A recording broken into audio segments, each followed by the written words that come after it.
সুপ্রিয় দর্শক, আমি মুস্তাফা দানি সবাইকে স্বাগত জানাচ্ছি সম্পাদকীয়তে। আজকের বিষয় শিক্ষার্থীদের ভর্তির টেনশন, আর এই নিয়ে আলোচনার জন্য আমাদের স্টুডিওতে উপস্থিত আছেন প্রফেসর মোহাম্মদ মাহবুবুর রহমান, চেয়ারম্যান ঢাকা শিক্ষা বোর্ড। ওই প্রান্তে আছেন খন্দকার সাখাওয়াত আলী, সমাজতত্ত্ববিদ ও গবেষক। এছাড়াও আমাদের রাজশাহী স্টুডিও থেকে সরাসরি যোগ দিচ্ছেন প্রফেসর মোহাম্মদ হবিবুর রহমান, অধ্যক্ষ রাজশাহী কলেজ, এবং সিলেট স্টুডিও থেকে সরাসরি যোগ দিচ্ছেন অধ্যাপক নিতাই চন্দ্র চন্দ, অধ্যক্ষ এমসি কলেজ সিলেট। তবে আলোচনা শুরুর আগে চলুন দেখিনি এখনকার প্রধান সংবাদগুলো। বনানীতে 2 শিক্ষার্থী ধর্ষণ মামলার মূল আসামি সাফাত সহ 2 জন সিলেট থেকে গ্রেপ্তার, জানালেন আইজিপি। ভুক্তভোগীদের আদালতে জবানবন্দি। রাজশাহীর গোদাগাড়িতে জঙ্গি অভিযান সান ডেভিল প্রথম দিনের মতো সমাপ্ত। আত্মঘাতী বিস্ফোরণে 5 জঙ্গি নিহত, 1 নারীর আত্মসমর্পণ, কুপিয়ে ফায়ার সার্ভিস কর্মীকে হত্যা।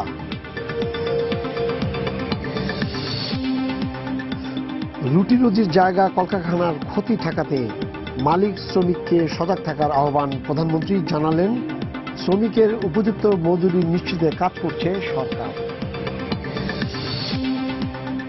রোডম্যাপ চূড়ান্ত হলে জুলাই মাসে রাজনৈতিক দলগুলোর সঙ্গে বৈঠকে বসবে নির্বাচন কমিশন। ডিবিএম পদ্ধতির বিষয়ে সবার মতামতের ভিত্তিতে সিদ্ধান্ত।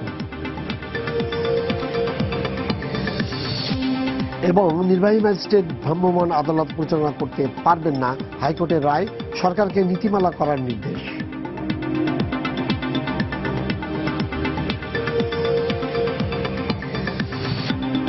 স্যার, এবার জিপিএ সারা দেশে, এই যে 10টা বোর্ডে জিপিএ 5 পাওয়ার শিক্ষার্থীর সংখ্যা 1 লাখের উপরে। যে হিসাব, গত কয়েক বছরের হিসাব বলছে দেশে ভালো কলেজ বলতে যেটা বোঝায়, দেশে ঢাকা সহ 160 থেকে 170টা, মানে তাদের শিক্ষার্থী, এর মধ্যে দেখা যাচ্ছে ওদের আসন সংখ্যা 60 থেকে 50 থেকে 60,000 হবে। এবং তার মানে হলো যে বাকি যারা খালি জিপিএ 5 পেয়েছে 30 থেকে 40,000, তারা কিন্তু এই তাদের বক্তব্য অনুযায়ী ভালো কলেজ থেকে বঞ্চিত হবে, এই ধরনের একটা কথা এসেছে। এবং পাশাপাশি আরো এ প্লাস পেয়েছে এই ধরনের লোকের সংখ্যা, শিক্ষার্থীর সংখ্যা প্রায় 4 লাখের উপরে।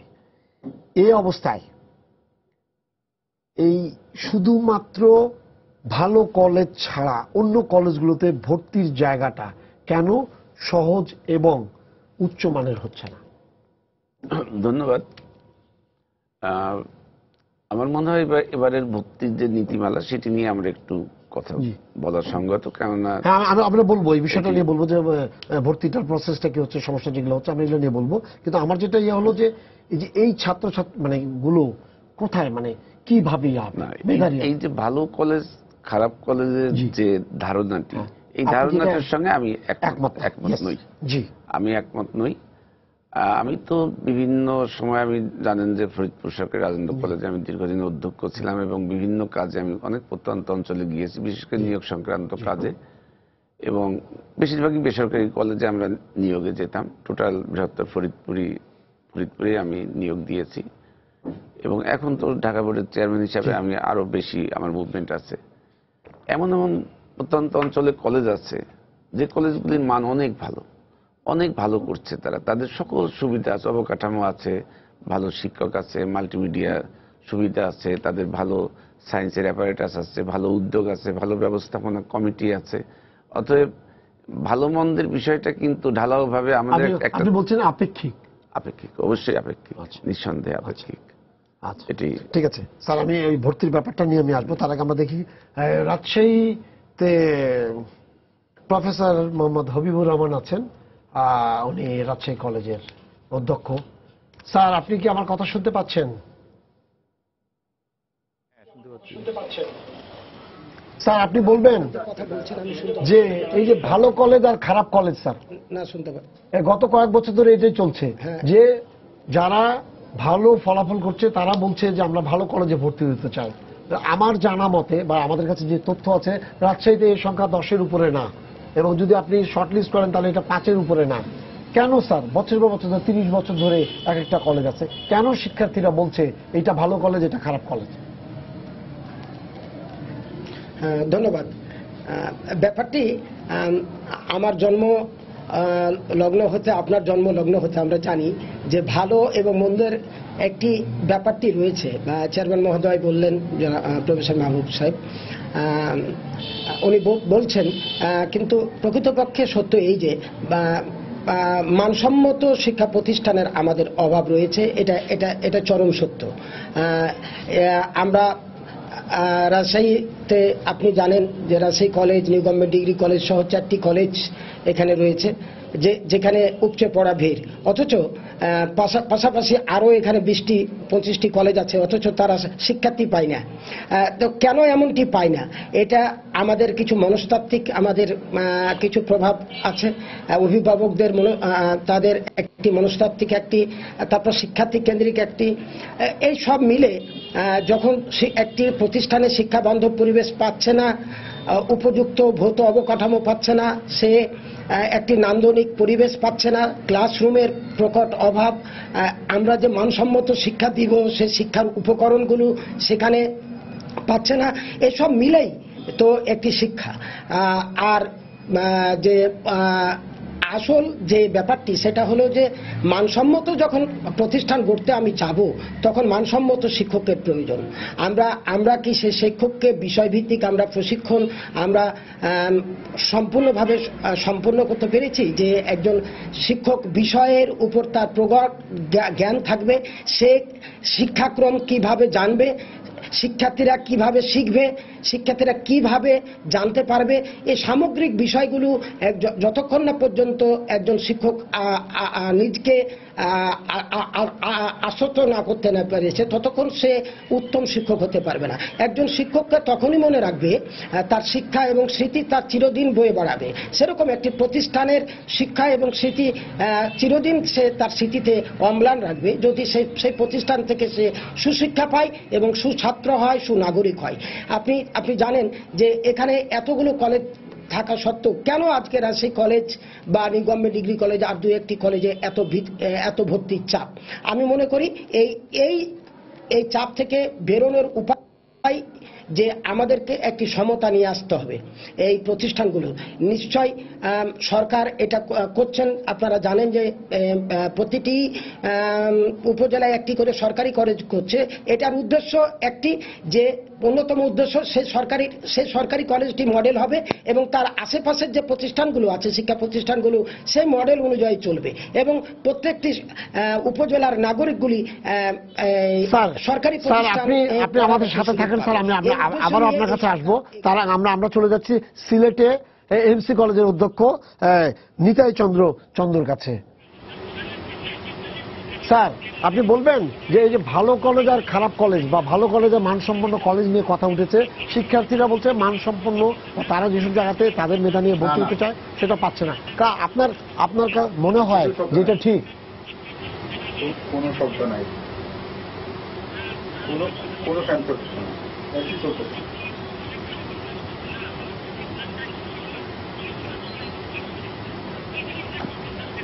স্যার, আপনি কি আমার প্রশ্নটা শুনতে পেরেছেন? স্যার বলেন, স্যার বলেন। হ্যালো, জি, আপনি আমার প্রশ্নটা হচ্ছে যে শিক্ষার্থীরা বলছে যে ভালো কলেজ, মানসম্পন্ন কলেজ বেশি নেই। আপনি কি তার সাথে একমত? শিক্ষার্থীরা যেটা বলছে যে না, মানসম্পন্ন কলেজ নেই এবং ওই জন্য চাপগুলো কয়েকটা কলেজ ছাড়া অন্য কলেজের উপরে নেই। আসতেছে তো এটাই। আপনার কানে আসতেছে, কানে প্রশ্ন করতেছে তার সাথে। উনি মনে হয় শুনতে পাচ্ছেন। আমরা পরে যাব। স্যার, আপনি স্যার খন্দকার সাখাওয়াত আলী স্যার, আপনি বলেন যে মানসম্য কলেজ কথাটা কেন শিক্ষার্থীদের মধ্যে আসছে? ভুলটা তাদের, না মানসিক মনস্তাত্ত্বিক, না আসলে বাস্তবে এর কোনো একটা অস্তিত্ব আছে? আমরা দুজন চেয়ারম্যানকে শুনলাম। একজন ঢাকা বোর্ডের, উনি বসে আছেন আমার উনি সরকারি কলেজের অধ্যক্ষ। তো আমরা একজন বোর্ডের চেয়ারম্যানের ভাষণও শুনলাম, একজন কলেজের অধ্যক্ষের ভাষণটা শুনলাম। আমি গবেষণার জায়গা থেকে যদি দেখি, একটা পারসেপশন আছে, কিন্তু পারসেপশনটা তৈরি হয় কিসের ভিত্তিতে সেটা দেখতে হবে। প্রথমত হচ্ছে রেজাল্টের ভিত্তিতে। যে কলেজগুলো ভালো রেজাল্ট করে সেখানেই শিক্ষার্থীরা এবং অভিভাবকরা ছুটতে চেষ্টা করে। আপনি আমাদের ইনফর্মালি বলছিলেন যে আমাদের দেশে যেটা হয়, আমরা আকর্ষিত হয়ে এই সমস্ত ভালো কলেজে ভর্তি হই, কিন্তু দেখা যায় পরবর্তী রেজাল্টের সময় সেই ভালো ফল নেওয়া ছাত্রগুলো ভালো ফল নিয়ে বের হতে পারছে না। তার মানে হচ্ছে এখানে একটা ভ্রান্তি আছে, গ্যাপ আছে, সমস্যা আছে। আমাদের বোর্ডগুলোকে সত্যিকার অর্থে ভাবতে হবে, সত্যিকার অর্থে আমরা কি টেম্পোরারি সলিউশনের মধ্যে থাকবো, না আমরা কতগুলো পার্মানেন্ট সলিউশনের মধ্যে যাব। ইনস্টিটিউশন বিল্ড করবার ব্যাপার আছে, কারণ আমরা স্টুডেন্টদের অ্যাসেসমেন্ট করি পরীক্ষার দিক থেকে, ঠিক সারা বছর ব্যাপী ইনস্টিটিউশন অ্যাসেসমেন্টের একটা রীতি থাকা দরকার। বাইরে যে ভালো প্রতিষ্ঠানগুলো হয়, এই গ্রেডিং হয়, এই গ্রেডিংগুলোর ভিত্তিতেই কিন্তু সত্যিকার অর্থে শিক্ষার্থীরা, অভিভাবকরা চয়েস করে। কিন্তু দুর্ভাগ্যবশত আমাদের এখানে রাজনৈতিক ম্যানিপুলেশনটা এমন হয় যে আমরা সত্যিকার অর্থে ইনস্টিটিউশন বিল্ডিং এর দিকে না যেয়ে পুরো প্রতিষ্ঠান আমরা সত্যিকার অর্থে পপুলিজমের মধ্যে বাধা পড়ে যাই। যে সমস্ত কাজগুলো আমাদের অপ্রধান কাজ, সেই কাজগুলোকে আমরা প্রধান ভাবি, এবং যে কাজগুলো শিক্ষার জন্য অতীব গুরুত্বপূর্ণ সেগুলো আমাদের মার্জিনাল হয়ে যায়। আমি এ কারণে বলছি এটা হচ্ছে একটা ইকোসিস্টেমের ব্যাপার। তো আমরা প্রতি বছর ভর্তির পরে এই আলোচনাটা করি, কিন্তু অবস্থার পরিবর্তন হয় না। আমি ঢাকা বোর্ডের আমাদের সবচেয়ে ক্যাপিটালের যে বোর্ডটা, তারই আমরা এনলাইটেন হতে চাই যে আমাদের কি R&D বলে কোনো কিছু আছে ঢাকা বোর্ডের, যে এই যে রেজাল্টগুলো যে হয় সেই রেজাল্টগুলো অ্যাসেসমেন্ট করতে হয়। কারণ এটা পুরো প্যাডাগজি ইস্যু। আপনি যে অ্যাসেসমেন্ট করলেন, সেই অ্যাসেসমেন্ট কিন্তু করবেন কিসের ভিত্তিতে? যখন আপনি সেই কারিকুলাম তৈরি করলেন, সেই কারিকুলামটা ক্লাসরুমে আপনি যখন পড়াচ্ছেন এবং যখন আপনি মূল্যায়ন করবেন, তার ভিত্তিতেই কিন্তু আপনাকে মূল্যায়ন করতে হবে। এবার রেজাল্টের দিক থেকে আমরা বললাম যে আমরা একটা নতুন পদ্ধতি নিয়েছি, সেজন্য আমাদের বিপর্যয় হয়েছে। একটি ছোট্ট কথা গুজে দিতে চাই, বেশি সময় নিতে চাই না। এই অ্যাডহকিজম কবে বন্ধ হবে? এই অ্যাডহকিজম কবে বন্ধ হবে? কারণ 2010-এ আমরা শিক্ষানীতি পেয়েছি এবং তার আলোকে কিন্তু আমাদের সমস্ত সিস্টেম সাজানোর কথা, এবং আমরা বিশাল বিনিয়োগ করছি এবং দেশীয় বিনিয়োগ দিয়েই কিন্তু এখন শিক্ষা আগাচ্ছে। এবং এই বিনিয়োগ শুধু সরকার করছে না, পরিবারগুলো করছে এবং দরিদ্র পরিবারগুলো করছে। আমি স্মরণ করিয়ে দিতে চাই, আমাদের শিক্ষামন্ত্রী নিশ্চিতভাবেই খুব জনপ্রিয়, কিন্তু সে সঙ্গে এটি মনে রাখতে হবে তাকে কিন্তু হিউম্যান রিসোর্স বিল্ড করতে হবে। He is a leader, he is our captain. আমাদের প্রাইম মিনিস্টারকে স্মরণ করিয়ে দিতে চাই, আপনি শিক্ষা বান্ধব প্রাইম মিনিস্টার, কিন্তু এর আউটপুট আমরা যখন ব্যবহার করতে যাই তখন কি পাচ্ছি? আমি ইউনিভার্সিটিতে পড়াই এবং মাঝে মধ্যে হতাশ হয়ে ইউনিভার্সিটি ক্লাসরুমে যাওয়া বন্ধ করি। কারণ হচ্ছে এই যে শিক্ষামন্ত্রীর এই সময়কালে এখন কিন্তু তারা ক্লাস 6-এ যে বাচ্চাটি ছিল সে কিন্তু বিশ্ববিদ্যালয়ে চলে এসছে। তো আমরা কিন্তু অস্বীকার করতে পারি না যে এটা হচ্ছে আমাদের আউটপুট। সেখানে হতাশা ব্যঞ্জক। কারণ 2008 সালে যখন সৃজনশীল শিক্ষা পদ্ধতি নিয়ে আসা হয়েছিল, যে ফিলসফিক্যাল জায়গা থেকে করা হয়েছে, it is a global standard, সেখানে আমরা একটা সাধারণ বিষয় তৈরি করেছি এবং যার ফলাফলগুলো কিন্তু আমাদের সবাইকে ভোগাচ্ছে।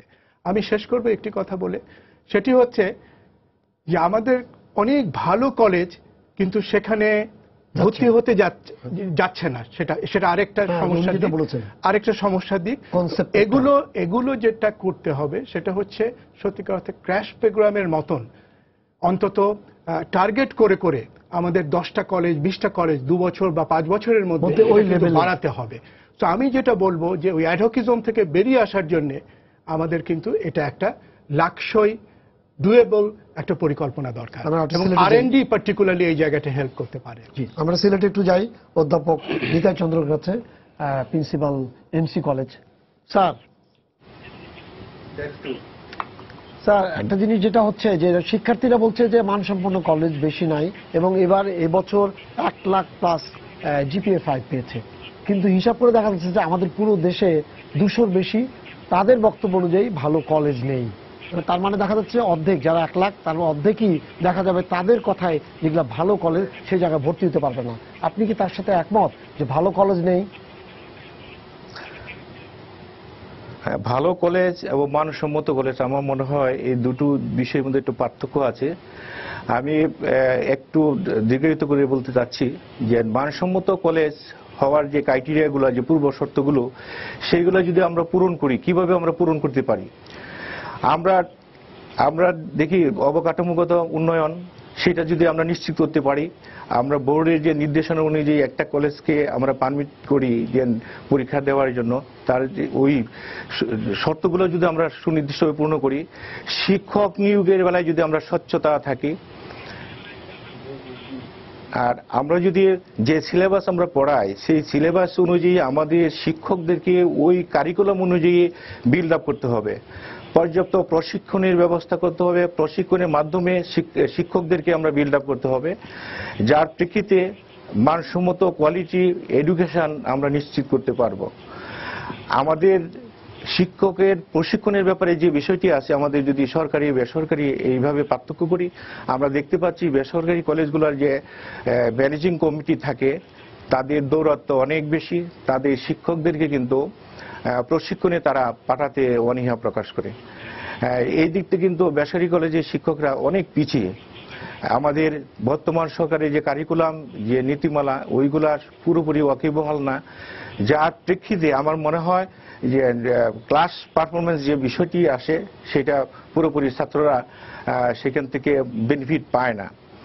আরেকটি বিষয়, আমরা গ্রাম পর্যায়ে যে শিক্ষা প্রতিষ্ঠানগুলো দেখি সেখানে পর্যাপ্ত বিজ্ঞান শিক্ষার স্পেসিফিকলি বিজ্ঞান গবেষণাগার নেই, পর্যাপ্ত আমাদের কম্পিউটার ল্যাব নেই, তারপরে আপনার গ্রন্থাগার নেই যেখানে ছাত্ররা অবাধে লেখাপড়া করতে পারবে।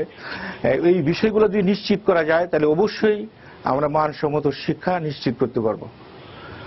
সেই প্রেক্ষিতে আমি আমার সিলেটের এমসি কলেজের কথা বলবো। আমাদের এমসি কলেজের যে এনভায়রনমেন্ট, সেই এনভায়রনমেন্টের সাথে অন্য 5টি 10টি 20টি শিক্ষা প্রতিষ্ঠানের কম্পেয়ার করলে চলবে না। আমাদের এখানে যে প্রতি ডিপার্টমেন্টে 12 জন করে শিক্ষক সেখানে আছে,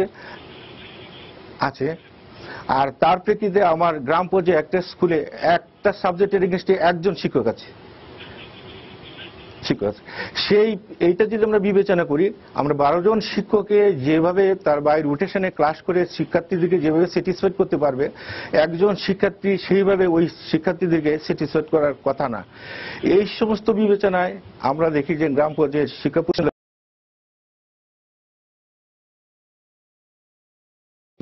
বর্তমান অভিভাবকরাও এই শহরমুখী হচ্ছে বেশি, যে শহরে ভালো প্রতিষ্ঠান, ভালো লেখাপড়া হয়, এই উদ্দেশ্যেই তারা শহরের দিকে ছুটে আসছে।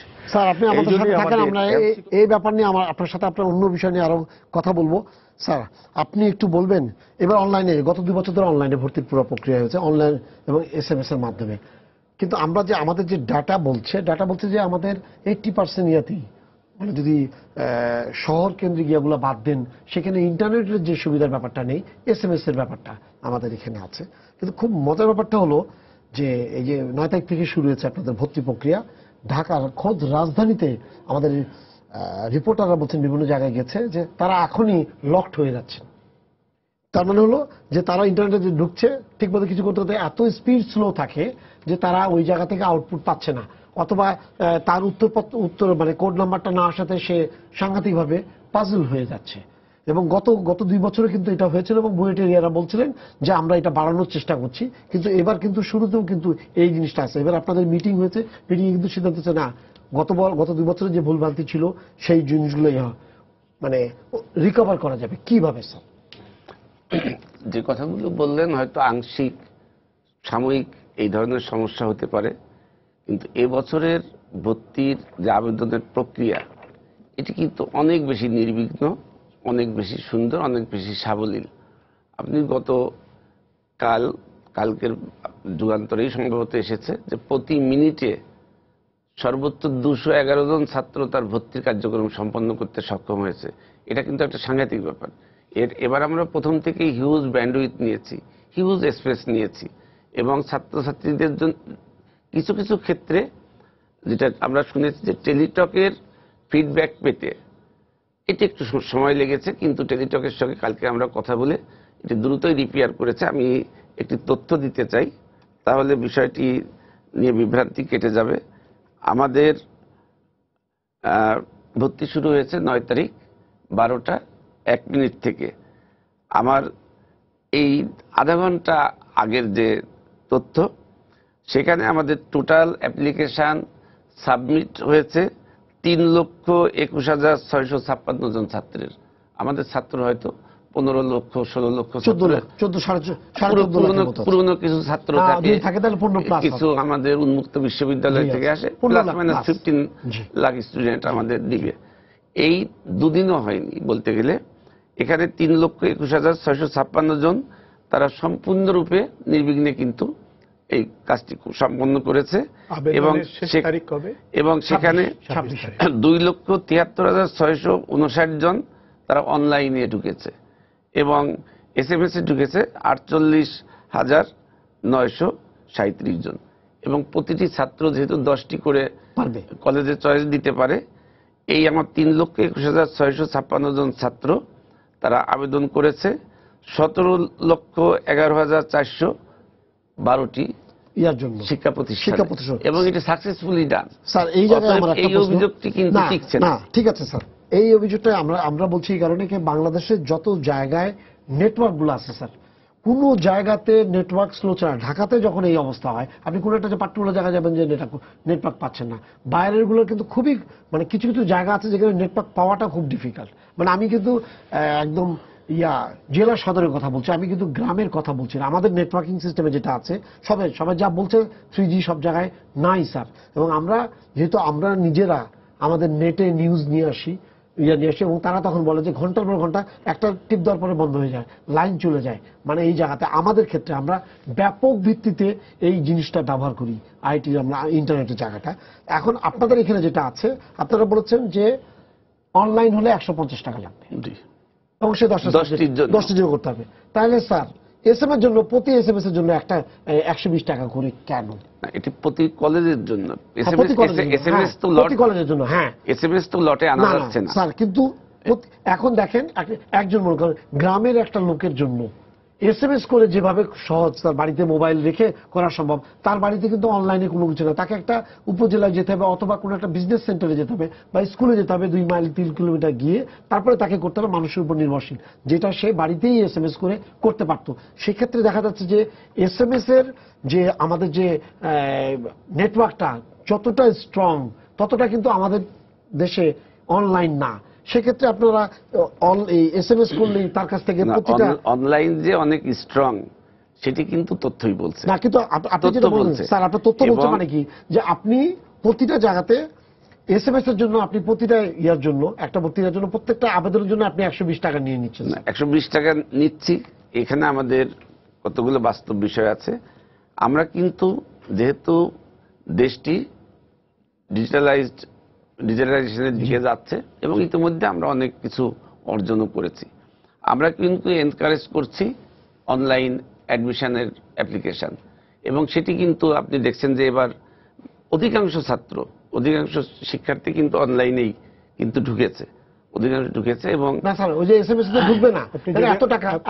স্যার আপনাকে আমি বলি, উনি বলুক, কারণ SMS এর যে কস্ট আর অনলাইনের কস্টের মধ্যে আকাশ পাতাল তফাৎ স্যার। না আমি একটা প্রশ্ন যদি আপনার মাধ্যমে, 120 টাকা একটা কলেজের জন্য, তাই তো?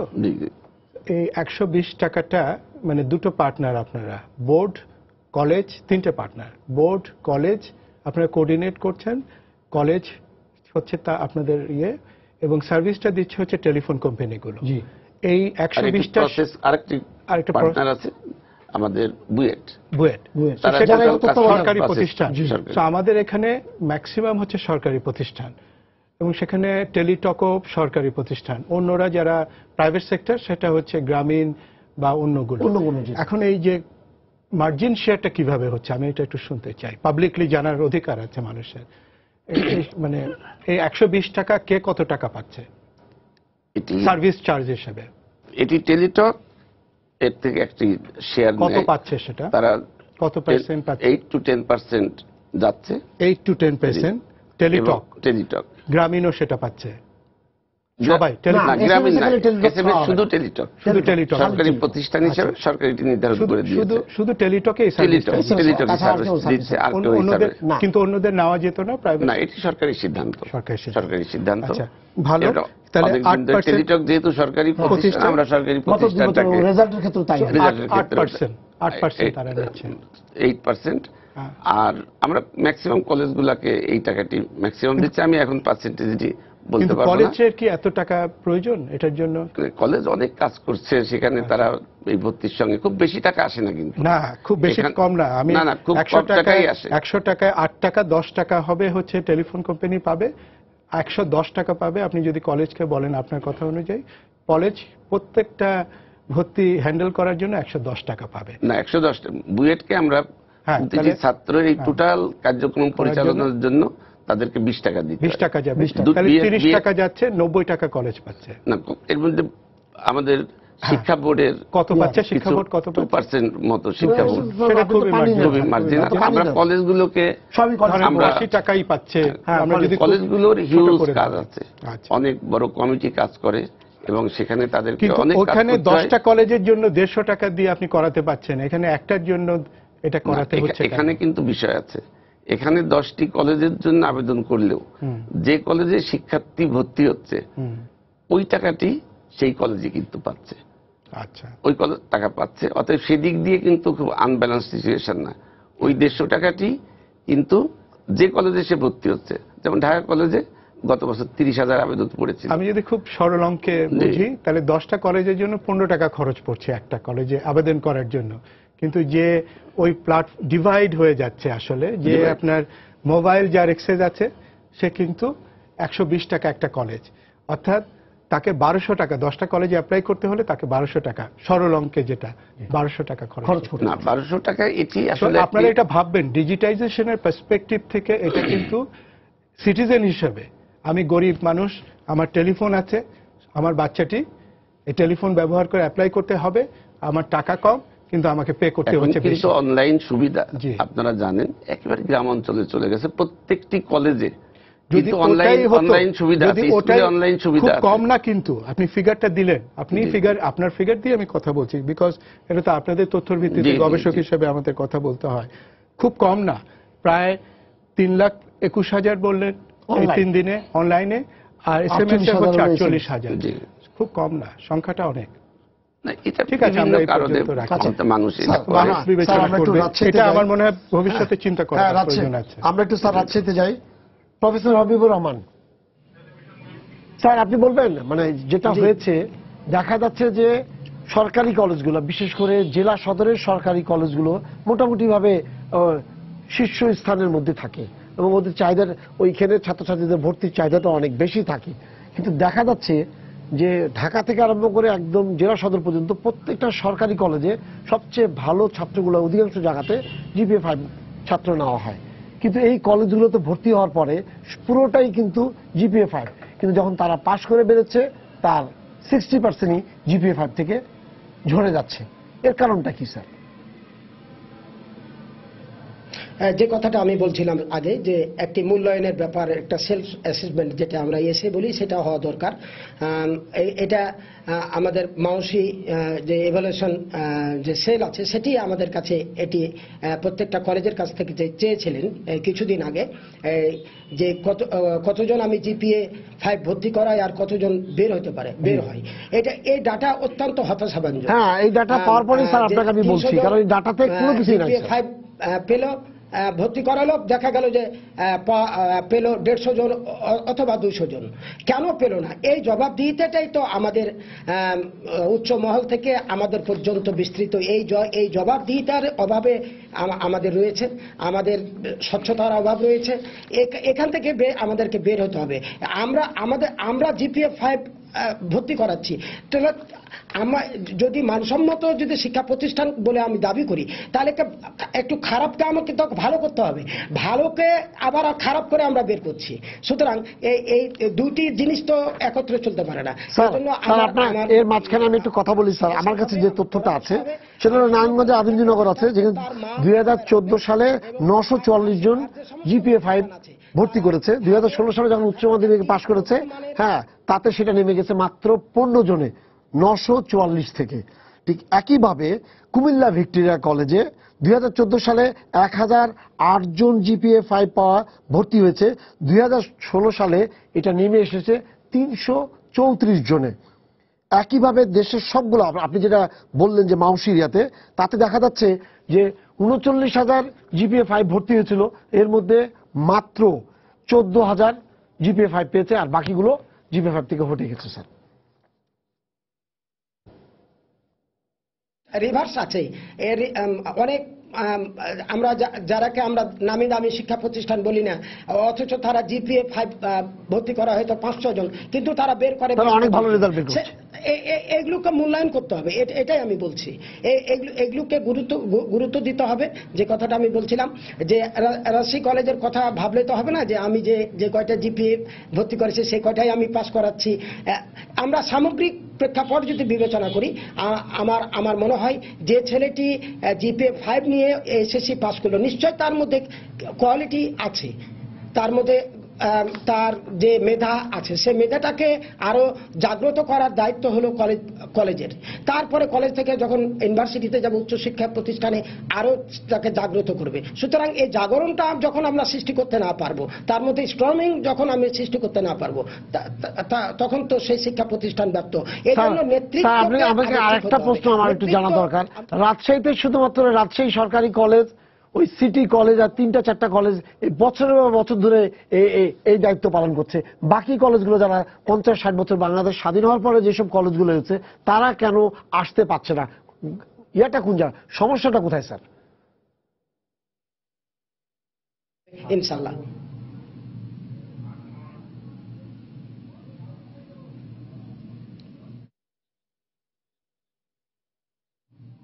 আচ্ছা, আমরা একটু সিলেটে যাই স্যার, হয়তো লাইনটা হয়ে গেছে। অধ্যাপক নিতাই চন্দ্রের সাথে, এমসি কলেজের অধ্যক্ষ উনি। স্যার, আপনি কি বলবেন যে সিলেটে ৩-৪টা কলেজ আছে যাদের নাম করা হয়, বাকিগুলোর নাম করা হয় না? এত বছর ধরে কেন আমরা আরো ভালো শিক্ষা প্রতিষ্ঠান মানসম্পন্ন, আপনার বক্তব্য অনুযায়ী, তৈরি করতে পারছি না? ব্যর্থতাটা কোন জায়গায়? ধন্যবাদ। হ্যাঁ, আমি মনে করি সিলেট বেল্টে যে সমস্ত শিক্ষার্থীরা ভালো প্রতিষ্ঠান বলে তারা পিছন দিকে দৌড়ায়, সেটা অভিভাবকদের একটা আমার মনে হয় ফ্যাসিনেশন। আমরা মনে করি শহর কেন্দ্রিক স্কুলগুলা, প্রতিষ্ঠানগুলাই, কলেজগুলাই সেগুলো ভালো, গ্রাম পর্যায়ে ভালো না, সেটা কিন্তু আমাদের একটা পুরোপুরি ভুল ধারণা। সিলেটে অনেক প্রতিষ্ঠান আছে গ্রাম পর্যায়ে অনেক ভালো, শহরের চেয়ে গ্রাম পর্যায়ে রেজাল্টও ভালো করে, সেইটা বিবেচনায় রাখতে হবে। আর যে বিষয়টা আমরা বলবো কেন আমরা মানসম্মত শিক্ষা প্রতিষ্ঠান গড়তে পারছি না, সেখানে আমাদের কাঠামোগত দুর্বলতা কিছুটা আছে, আমাদের শিক্ষকদের দুর্বলতা কিছুটা আছে। যেটা আমি সবচেয়ে জোর দিয়ে বলবো সেটা হলো মনিটরিং এবং মেন্টরিং ব্যবস্থা একেবারে দুর্বল। হ্যাঁ, অ্যাকাউন্টেবিলিটি সেটা এই জায়গায় দুর্বল। ওই জায়গাগুলো যদি আমরা সংশোধন করতে পারি, তাহলে আমরা অবশ্যই মানসম্মত শিক্ষা প্রতিষ্ঠান নতুন আমরা পাবো। স্যার, আপনার কাছে একটা প্রশ্ন স্যার, এই যে আপনি বললেন যে আস্থার অভাব, মানে এই এক ধরনের ফ্যাসিনেশন, কেন স্যার অভিভাবক এবং শিক্ষার্থীরা আস্থা পাচ্ছে না? কোনো না কোনো কারণ তো আছে স্যার। আপনি বলছেন সবগুলো কলেজেরই মোটামুটি ভালো, যদি তাই হয় তাহলে আপনার এমসি কলেজের উপরে সবাই হুমড়ি খেয়ে পড়ছে কেন? ধন্যবাদ। আমাদের এখানে সিলেট শহরে যে শিক্ষা প্রতিষ্ঠানগুলো আছে, সেটা এমসি কলেজ সহ সরকারি কলেজ, মহিলা college, scholars home, cantonment college, এই কলেজগুলা আমার দৃষ্টিতে মানসম্পন্ন। এখানে যে সমস্ত শিক্ষার্থীরা ভর্তি হয় প্রত্যেকেই জিপিএ 5 নিয়ে ভর্তি হয়, এবং তারা আউটপুটও আমরা জিপিএ 5 দিতে পারি প্রায় 90%। সেখানে আমি দ্বিমত পোষণ করছি না। তবে গ্রাম পর্যায়ের ছেলেদের একটা ফ্যাসিনেশন থাকে শহরে আসার, এইটা একটা বিষয়। আরেকটি বিষয় আছে যে এমসি কলেজ বা শহর কেন্দ্রিক কলেজগুলোতে গার্জেনেরও উৎসাহ থাকে যে আমার ছেলেগুলো, মেয়ে এবং শিক্ষার্থীরা শহর থেকে লেখাপড়া করুক, তাদের আউটলুকিং বাড়বে, ইত্যাদি ইত্যাদি। স্যার, আপনাকে এই সমস্ত কারণে আমার মনে হয় শিক্ষার্থীরা আমাদের শহরমুখী শিক্ষার্থীরা বেশি। ঠিক আছে স্যার, আপনি আমাদের সাথে থাকেন। আমরা স্যার আর একটা জিনিস আপনারা ঠিক করেছেন, ফি নিয়ে প্রতি বছর স্যার, এবার তো চট্টগ্রাম বোর্ড একদম ভয়াবহ ডিসিশন নিয়েছে, কতগুলো স্কুলের বিরুদ্ধে একদম তাদের স্থগিত করে দিয়েছে, স্বীকৃতি স্থগিত করেছে, যেটা আমাদের বোর্ডগুলোর মধ্যে সবচেয়ে বড় একটা সিদ্ধান্ত তারা নিয়েছে এবং তাদেরকে সাধুবাদ জানানো উচিত যে তারা এই ধরনের। এইটা কি করে ঠেকাবেন স্যার? যেখানে আপনি বলছেন যদি পৌর এলাকা হয় অথবা উপজেলা লেভেলের হয়, তাহলে তার সব মিলিয়ে ভর্তির জন্য তার খরচ হবে একটা কলেজে 1000 টাকা, যদি জেলা সদর গ্রাম অঞ্চল হলে, এবং আপনি বলছেন পৌর এলাকা যদি হয় তাহলে এটা 2000 টাকা হচ্ছে জেলা সদরের পৌর এলাকা। যদি সিটি কর্পোরেশন হয় ঢাকা বাদে সব জায়গাতে 3000 টাকা বেশি ভর্তি দেওয়া হবে না। আপনি ঢাকাকে যেটা বলেছেন যে হ্যাঁ যারা এমপিভুক্ত আছে তারা 5000 পর্যন্ত নিবে, যারা এমপিভুক্ত আংশিক আছে বা এটা আছে তারা 9000 পর্যন্ত নিতে পারবে, এবং এর পাশাপাশি যদি ইংলিশ ভার্সন হয় তাহলে 10,000 পর্যন্ত নিতে হবে। কিন্তু ঢাকার কোনো কলেজই কোনো মতেই, ঢাকার এই যে 20টা বা 22টা কলেজ আছে যাদেরকে বলা হচ্ছে যে তারা ওখানে চাপটা বেশি থাকে এবং তাদের ডিমান্ডটা বেশি থাকে, তাদের কোনো ভর্তির সময়ের যে টাকা চাওয়ার যে প্রকৃতিটা কোনো মতেই থামানো যাচ্ছে না, এবং তারা ডেভেলপমেন্ট চার্জের নামে এক গাদা টাকা নিয়ে নেয়। এবার কি আপনারা প্রস্তুতি নিয়েছেন যাতে কোনো মতেই তারা আর বেশি টাকা নিতে না পারে? আপনার প্রথম প্রশ্নের উত্তরে যদি আমি যাই, যে আপনারা জেনে হয়তো খুশি হবেন যে এই মাসেই, এই এপ্রিল মাসেই ঢাকা শিক্ষা বোর্ড 79টি কলেজকে তার স্বীকৃতি বাতিল করে দিয়েছে মানসম্মত, ছাত্র ভর্তি না করার জন্য এবং পরীক্ষায় পাস না করার জন্য।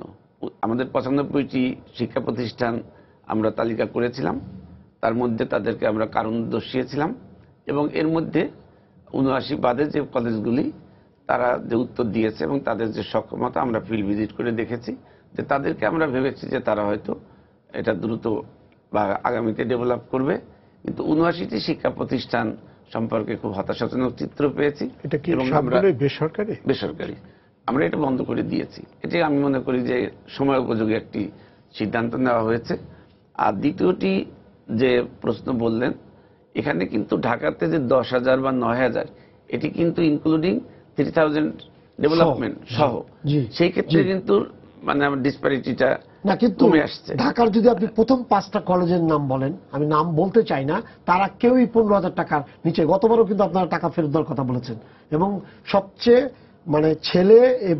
ছেলেদের একটা 1 নম্বর ইয়াটা বাদে বাকি ছেলে এবং মেয়েদের গুলো সবগুলাই, এবং প্রত্যেকে ডেভেলপমেন্ট ফান্ডের নামে প্রচুর টাকা নিয়ে নেয়, এবং গতবারও কিন্তু ফান্ড রিটার্নের জন্য বলা হয়েছে, এখন পর্যন্ত কিন্তু এটা নিয়ে মামলা হয়ে গেছে। আমাদের যে প্রতিষ্ঠানগুলো অতিরিক্ত তথ্য পেয়েছি যে তারা অতিরিক্ত টাকা নিচ্ছে, এবং আমরা যেটি প্রমাণ পেয়েছি সেই প্রতিষ্ঠানগুলোকে আমরা চিঠি দিয়েছি, এবং আমরা একটি নির্দিষ্ট টাকা ফেরত দেয়নি। অনেক প্রতিষ্ঠানই টাকা ফেরত দিয়েছে, বড়গুলো একটাও দেয়নি স্যার।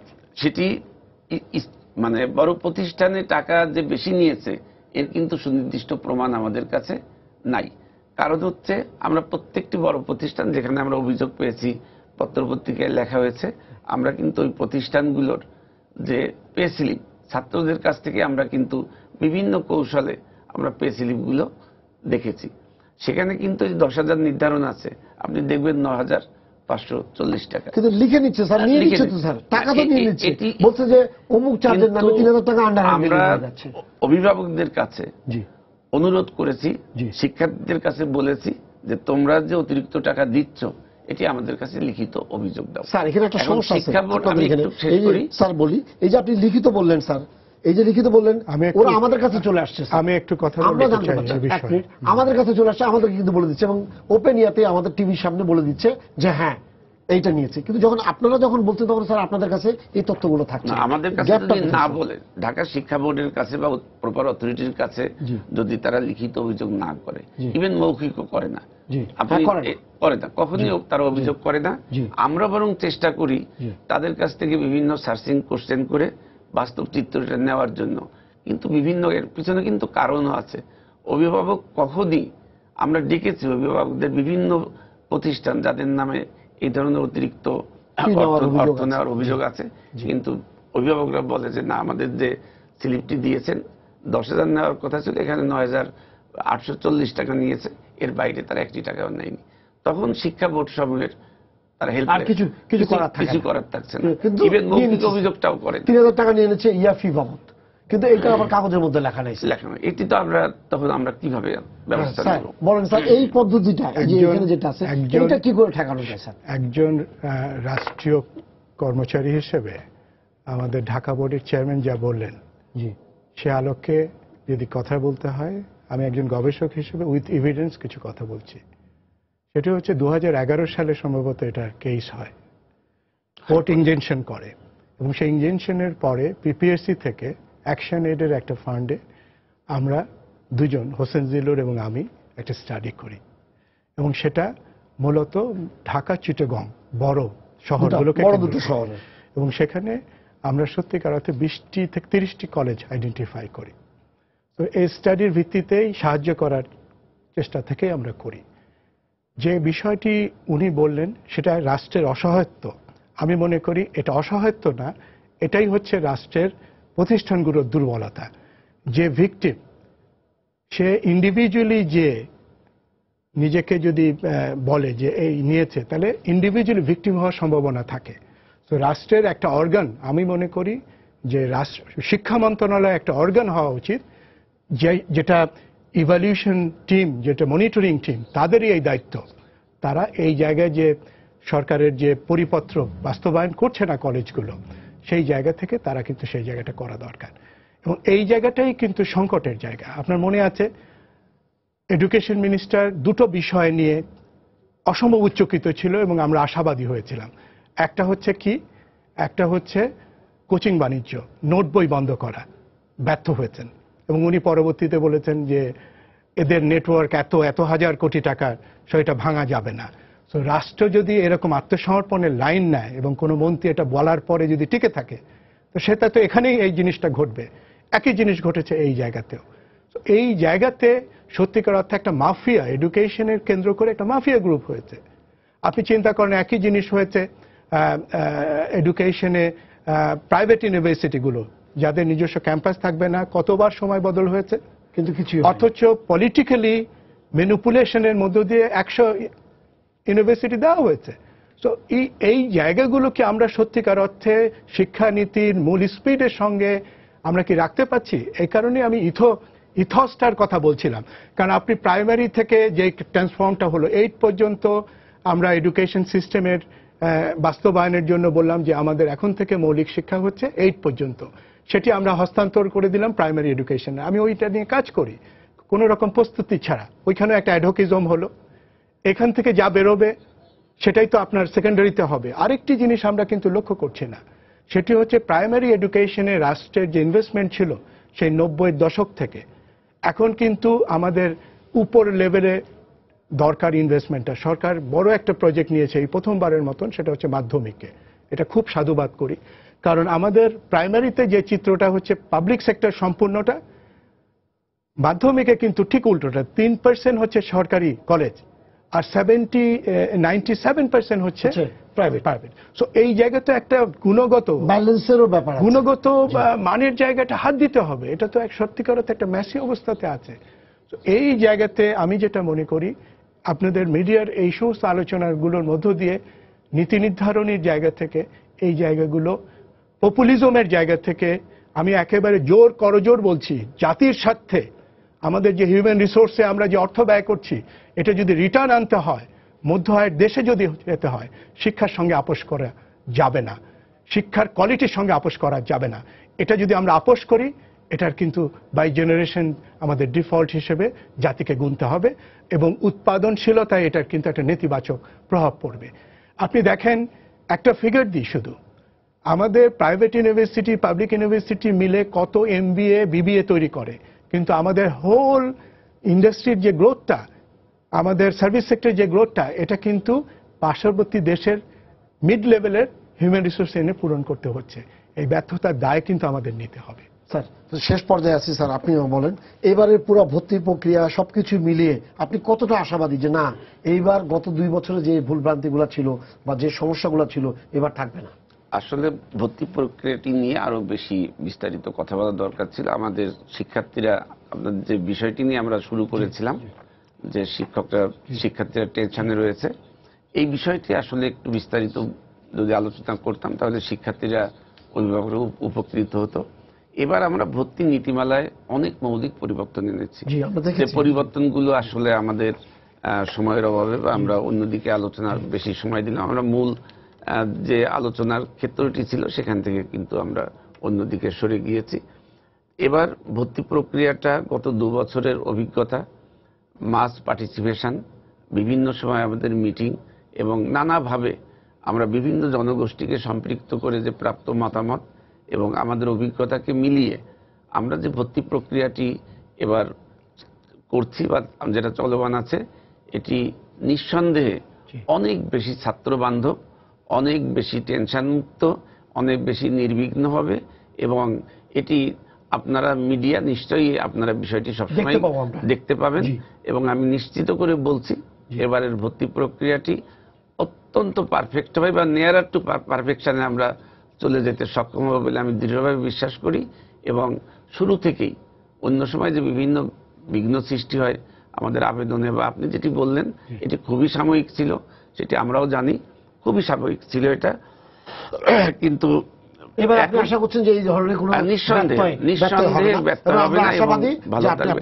এবং আমি ওনার কথা একটু সূত্র ধরে বলি যে প্রথম দিকে আমাদের যে হাইকোর্টের একটি রায় দিয়েছিল যে অতিরিক্ত অর্থ গ্রহণকারী শিক্ষা প্রতিষ্ঠানগুলোকে বন্ধ করে দিতে হবে আর তা না হলে টাকাটি ফেরত দিতে হবে, তখন কিন্তু স্কুলগুলা কলেজগুলা টাকা নিয়েছে, তারা পুরো স্লিপের মাধ্যমে পুরো অঙ্কটি লিখে আমরা এটি সংগ্রহ করেছি এবং প্রায় 600 প্রতিষ্ঠানে আমরা কিন্তু টাকা ফেরত দিতে বাধ্য করেছি।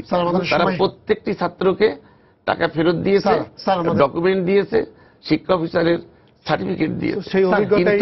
কিন্তু এখন যেটি হয়েছে না, এখন তারা কোনোভাবেই আর নিচ্ছে না। সময় শেষ হয়ে গেছে। আপনার ধন্যবাদ স্যার, কারণ আপনারা যে প্রোফাইলটা দিয়েছেন আমরা দেখতে পাচ্ছি আপনাদের বোর্ডে প্রত্যেকটা বোর্ডই কিন্তু একই দিয়েছেন। আপনাকে ধন্যবাদ এই কারণে যে আপনি খালি শুধুমাত্র ঢাকা বোর্ডের চেয়ারম্যান না, পাশাপাশি সবগুলো বোর্ডে আপনি কোঅর্ডিনেটর। আপনাকে ধন্যবাদ। আপনাকে ধন্যবাদের পাশাপাশি সিলেটের এমসি কলেজের অধ্যক্ষ এবং রাজশাহী সরকারি কলেজের অধ্যক্ষকেও আমি ধন্যবাদ জানাচ্ছি আজকের এই আলোচনায় অংশ নেওয়ার জন্য। সবাইকে শুভেচ্ছা জানিয়ে শেষ করছি আজকের সম্পাদকীয়। আগামীকাল আবারও দেখা হবে রাত 10টায়। দেখার আমন্ত্রণ রইল। শুভরাত্রি।